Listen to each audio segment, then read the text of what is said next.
बेटियां दिल छू लेने वाली कहानी। बेटे की चाह में 6 बेटियां। रमेश और कमला की शादी को 2 साल हुए थे। दोनों का छोटा सा परिवार था। रमेश गांव में खेती करता था और कमला घर संभालती थी। शादी के कुछ समय बाद घर में पहली संतान आई। पूरे परिवार को बेटे की उम्मीद थी, लेकिन बेटी हुई। कमला ने बेटी को गोद में लिया तो आंखों में चमक थी, मगर रमेश के चेहरे पर मुस्कान अधूरी थी। उसने खुद को समझाया, कोई बात नहीं, पहली बार है, आगे बेटा हो जाएगा। बेटी का नाम रखा गया गुड़िया। 2 साल बाद फिर कमला माँ बनी। इस बार रमेश मंदिर गया, मन्नत मांगी, लेकिन फिर बेटी हुई। रमेश ने बाहर खड़े लोगों के सामने हंसने की कोशिश की, मगर अंदर कहीं निराशा घर कर गई। तीसरी बार भी बेटी हुई, फिर चौथी, फिर पांचवी। अब घर में 5 नन्ही बेटियां थी, गुड़िया, पायल, रानी, मुस्कान और छवि। घर बेटियों की हंसी से गूंजता रहता था। पांचों बहनें रमेश को देखते ही दौड़कर उससे लिपट जाती, मगर रमेश का मन अक्सर एक ही सवाल में अटका रहता, मेरा बेटा कब होगा। गांव वाले ताने मारते, रमेश तेरे घर तो लक्ष्मी ही लक्ष्मी है। कोई हंसकर कहता, एक बारिश भी होना चाहिए। रमेश ऊपर से मुस्कुरा देता, लेकिन अंदर टूट जाता। कुछ साल बाद कमला फिर गर्भवती हुई। इस बार रमेश ने हर मंदिर में माथा टेका, व्रत रखे, मनौती मांगी, और आखिर वो दिन आ गया। कमला ने बेटे को जन्म दिया। रमेश खुशी से पागल हो गया। पूरे गांव में मिठाई बांटी, ढोल बजवाए। बेटे का नाम रखा आरव। घर में जैसे त्योहार उतर आया था। पांचों बहनें अपने छोटे भाई को गोद में लेने के लिए आपस में झगड़ती थी। कोई उसे खिलाती, कोई झुलाती, कोई उसके कपड़े बदलती। रमेश भी अब ज्यादातर समय बेटे के साथ बिताने लगा। बेटियों के लिए पहले जो कपड़े साल में एक बार आते थे, अब बेटे के लिए हर मेले से कुछ नया आता। कमला कई बार कहती, बेटियां भी तुम्हारी ही हैं रमेश। रमेश जवाब देता, हाँ हैं, लेकिन बेटा तो बुढ़ापे का सहारा होता है। समय गुजरता गया, बेटियां बड़ी होने लगी। किसी ने पढ़ाई में नाम कमाया, किसी ने सिलाई सीखी, कोई माँ के काम में हाथ बटाती, लेकिन रमेश का ध्यान सबसे ज्यादा आरव पर रहता।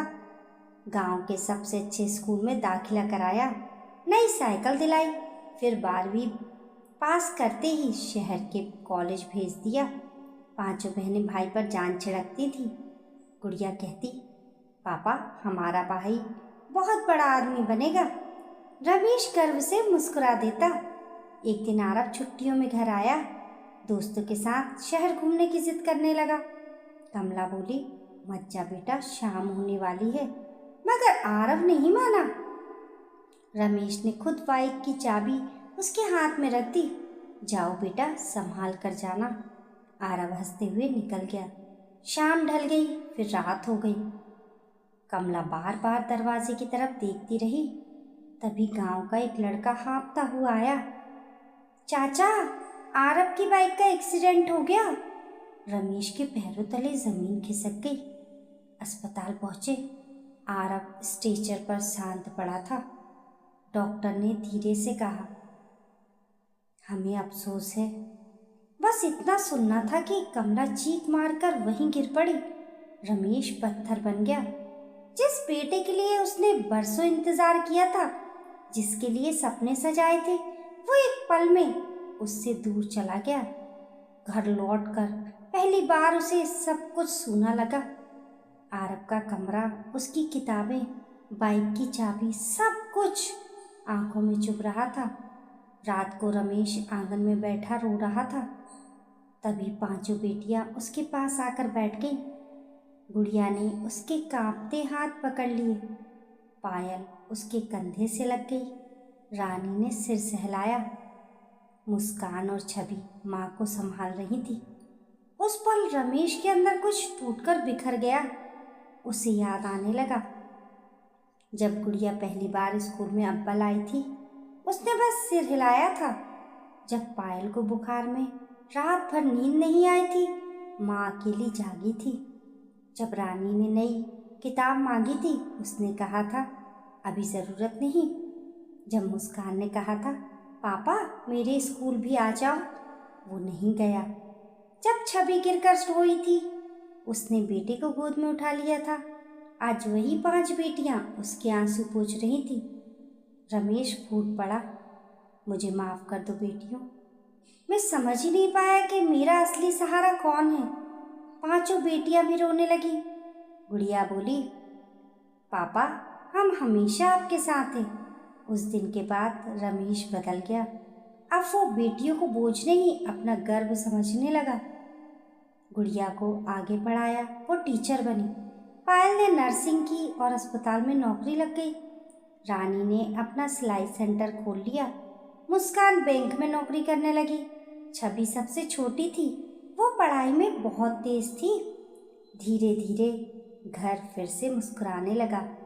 एक शाम रमेश बरामदे में बैठा था। 5 बेटियां उसके आसपास थीं। कोई चाय बना रही थी, कोई दवाई दे रही थी, कोई खेत का हिसाब देख रही थी। रमेश की आंखें भर आईं। कमला ने पूछा क्या हुआ?